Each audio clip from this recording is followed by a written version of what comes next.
concerning new CDC report on the first severe human case of bird flu in the U.S. Samples taken from a patient in Louisiana show mutations that could make it easier for this virus to spread from person to person.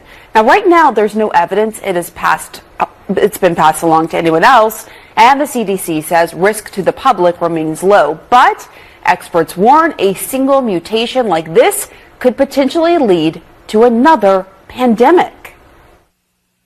The virus may mutate and become more easily transmitted person to person. So the more this virus circulates, and specifically co-circulates with human strains, that's going to increase the odds of the virus evolving to more human-to-human transmission. And that of course, could signal another pandemic.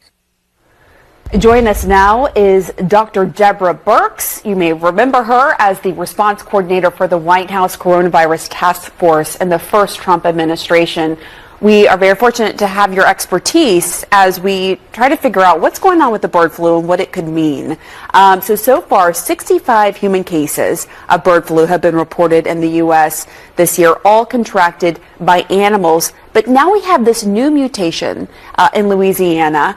How worried should we be about bird flu potentially becoming another pandemic? Well, I love the way you said 63 cases, because I have no idea how many cases there were or are, because our number one principle in preventing pandemics is detect.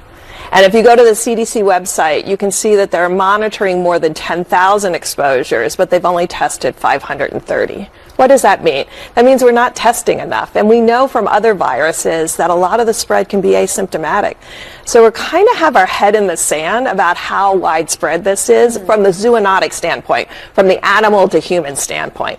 Now, also remember, most of those cases described to date happened in the spring and the summer, not when we had H1N1 circulating right now, when we're running the flu pandemic throughout the United States. So we have rising flu cases, and now we have still zoonotic events coming. So now you've set up for potentially a farm worker getting H5N1, also getting the current flu strain, and reassorting in that individual.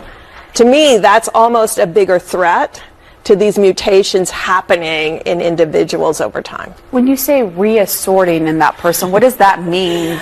Okay, so the H5 virus, which doesn't adapt too well to our upper respiratory tract and is preventing us from getting infected, but is infecting cows and pigs and cats and dogs.